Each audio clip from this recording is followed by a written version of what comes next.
रख हौसला ओ मंजर भी आएगा, प्यासे के पास चल के समंदर भी आएगा। थक कर ना बैठे मंजिल के मुसाफिर, मंजिल भी मिलेगी और मिलने का मज़ा भी आएगा। जी हाँ बच्चों, मिलने का मज़ा तभी आता है जब आप मंजिल पे मिलो, क्योंकि दुनिया हमेशा उगते हुए सूरज को सलाम करती है, ना कि डूबते हुए सूरज को। तो इन्हीं बातों के साथ एक बार फिर से आपका स्वागत करते हैं। और आज के इस सेशन में हम आपको आज ऐसी स्ट्रेटजी बताने जा रहे हैं, स्टडी का वो बेस्ट मेथड बताने जा रहे हैं जिसको अगर आप फॉलो करते हो तो आपको नर्सिंग ऑफिसर बनने से कोई नहीं रोक सकता है। अगर आप इसे जेन्युइन तरीके से फॉलो करते हो तो आप अपने गोल को श्योरली अचीव कर पाओगे, श्योरली कोई नहीं रोक सकता आपको। तो बेटा, अगर आप कोई भी एग्ज़ाम की तैयारी करने जा रहे हो, किसी भी एग्ज़ाम की प्रिपरेशंस करने जा रहे हो, तो ये पॉइंट्स आपको हमेशा रिमेंबर होने चाहिए। Firstly you have to remember, do not start your preparations without having a clear strategy. जी हाँ बेटा, अगर आप किसी भी एग्ज़ाम की प्रिपरेशंस करने जा रहे हो तो आपके पास जो है एक क्लियर स्ट्रेटजी होनी चाहिए उसके लिए। और आपको अपनी स्ट्रेटजी में ये इंक्लूड करना होगा कि आपके पास कितना टाइम है, आप अपने उस टाइम में अपने सिलेबस को कैसे ख़त्म करोगे और कैसे अपनी प्रिपरेशंस को अच्छा बनाओगे। क्योंकि विदाउट ए स्ट्रेटजीज आप किसी भी गोल को अचीव नहीं कर सकते हो आप। इसलिए अगर आप कोई भी प्रिपरेशंस करने जा रहे हो तो सबसे पहले एक स्ट्रेटजीज बनाओ उस पर, और उसी स्ट्रेटजी पे आपको काम करना पड़ेगा, ठीक है। और सेकंड पॉइंट है, strategies formulated should be feasible. तो अभी हमने आपको बताया कि आपको एक स्ट्रेटजीज बनानी है, लेकिन आपको स्ट्रेटजी कैसी बनानी है? ऐसी स्ट्रेटजीज बनानी है जिसको कि आप फॉलो कर सको। ऐसी स्ट्रेटजीज में बना दो कि जिसको आप फॉलो ही ना कर सको। कभी कभी लोग क्या करते हैं कि 24 घंटे में 18 घंटे पढ़ने का टाइम टेबल बना देते हैं, जो कि नॉर्मली इम्पॉसिबल है। क्योंकि आप मुश्किल से एक हफ्ते पढ़ सकते हो इतना, उसके बाद आप नहीं पढ़ सकते हो इतना। तो ऐसा स्ट्रेटजीज बनाओ जिसको आप लॉन्ग टाइम के लिए फॉलो कर सकते हो। ऐसी स्ट्रेटजीज बनाने के चक्कर में ना पड़ो जिसको आप फॉलो ही ना कर सको। And then third point, you have to remember, once formulated do not deviate from it until and unless not getting results. जी हाँ बेटा, अगर आपने एक बार स्ट्रेटजीज को फार्मूलेट कर लिया, एक बार अपनी स्ट्रेटजीज बना लिए, तो वहाँ से जो है आप डेविएट मत हो जब तक कि आप अपने रिजल्ट्स को अचीव नहीं कर लेते हो। And fourth point, you have to remember, always self reflect and introspect. जी हाँ बेटा, आपको हमेशा अपने आप से कंपैरिजन करना चाहिए अपना। आप अपने पास्ट से अपना कंपैरिजन करो। आप ये देखो कि आप जो है इसके पहले कोई एग्ज़ाम दिए हो, वहाँ पे कितनी मेहनत करके आपने कितना रिजल्ट अचीव किया था। तो आप उस हिसाब से अपनी इंट्रोस्पेक्शन करो और देखो कि आगे मैं कितनी पढ़ाई करूँगा तो मेरा रिजल्ट कितना आएगा। क्योंकि दूसरों से कंपैरिजन आप अपना मत करो, कि दूसरों का आईक्यू दूसरे लेवल का होता है, आपका आईक्यू दूसरे लेवल का होता है, सबका आईक्यू अलग अलग होता है। तो आप अपने हिसाब से देखो कि आप कितनी पढ़ाई प्रीवियसली करके कितना रिजल्ट हासिल किए हो, उस बेस पे आप आगे की प्रिपरेशंस अपनी करो।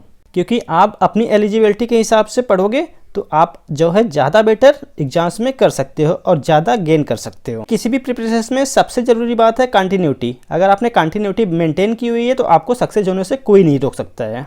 तो बेटा चलिए हम आपको बताते हैं कि आपको अपनी स्ट्रेटजीज़ कैसे सेट करनी है और कैसे आपको अपनी स्ट्रेटजीज़ को फॉलो करनी है और किस मेथड से आपको स्टडी करनी है।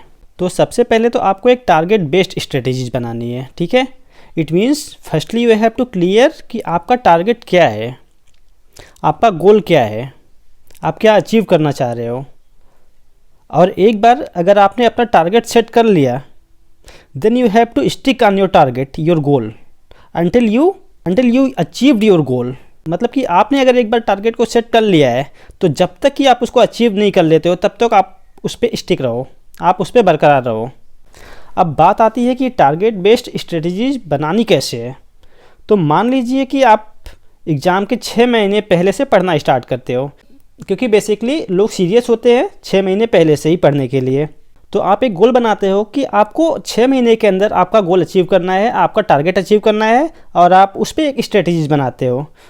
तो सबसे पहले मैं आपको बताऊं तो आपके पास कितना टाइम है और आपको कितना सिलेबस कवर करना है उसका एक रोड मैप बनाइए, ठीक है। जैसे मैं आपको बताता हूं कि आपके पास 6 महीने का टाइम है, यहाँ पे मैंने आपको 6 महीने का टाइम जो है बताया था, ठीक है। तो आपके पास अगर यहाँ पे 6 मंथ का टाइम है तो आप अपने इस 6 मंथ को 3 फेजेज़ में डिवाइड कर दो, ठीक है।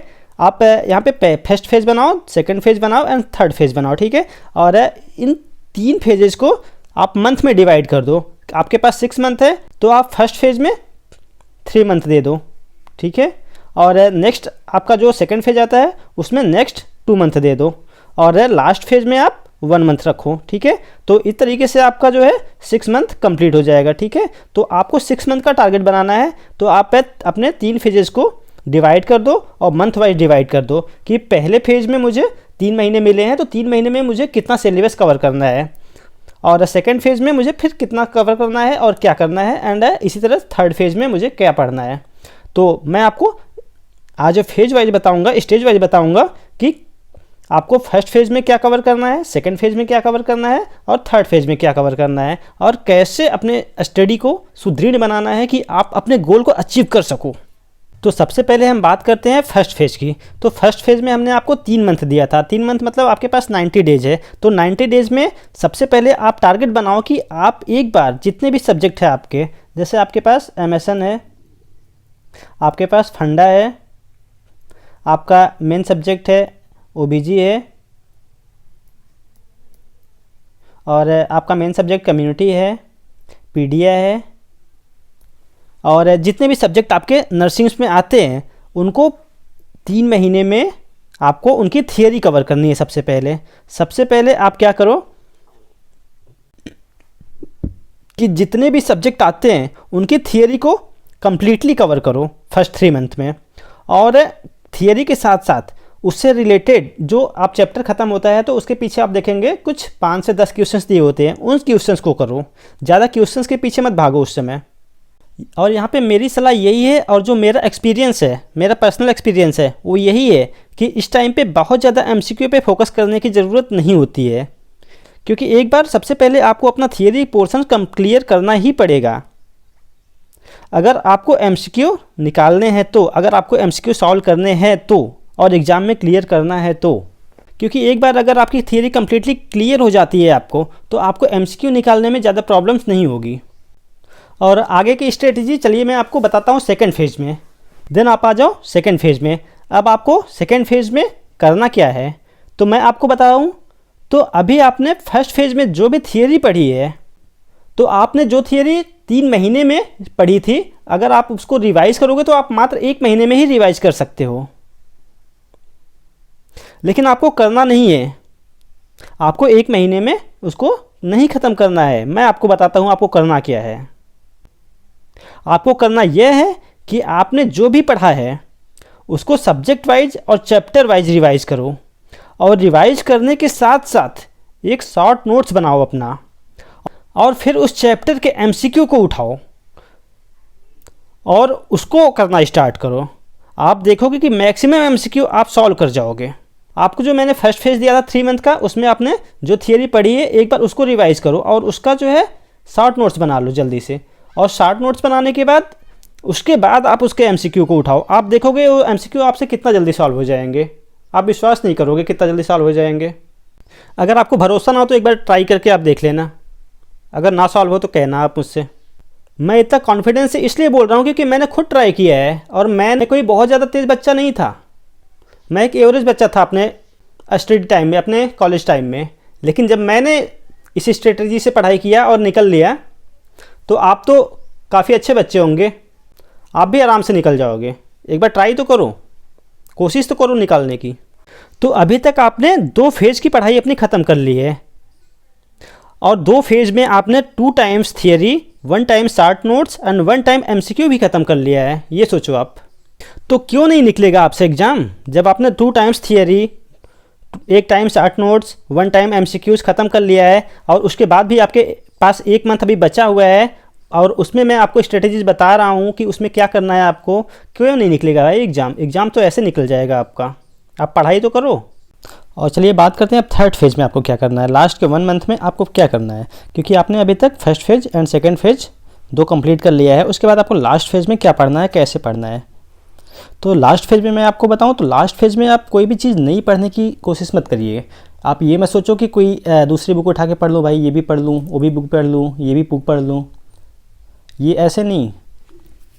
आपने अभी तक जितना पढ़ा है प्रीवियसली, आप उसको बार बार रिवाइज करने की कोशिश करिए लास्ट मंथ में। आप जितना बार रिवाइज कर सकते हैं उतनी बार रिवाइज करिए। मैक्सिमम एमसीक्यू सॉल्व करने की कोशिश करिए। एमसीक्यू की बुक उठाइए, वहाँ से चैप्टर वाइज सॉल्व करना स्टार्ट करिए। जितना एमसीक्यू सॉल्व करेंगे उतना कॉन्फिडेंस बढ़ेगा आपका। तो लास्ट मंथ में आपको कुछ नहीं करना है, only you have to revise what you study in the previously and solve the maximum MCQ. आप उतना एमसीक्यू सॉल्व करो जितना आप कर सकते हो। दिन में 8-8 घंटे पढ़ो, लास्ट में 10 घंटे पढ़ो, जितना पढ़ सकते हो उतना पढ़ो, क्योंकि यही लास्ट मंथ में आप जो रिवाइज़ करोगे, जितना रिवाइज़ करोगे वही आपके एग्ज़ाम में आपको याद आता है। तो मैक्सिमम एमसीक्यू करने की कोशिश करिए लास्ट मंथ में, और अपने 60 नोट्स जो आपने बनाए हैं उसको रिवाइज़ करिए, और जितनी बार रिवाइज़ कर सकते हो आप उतनी बार रिवाइज़ करिए।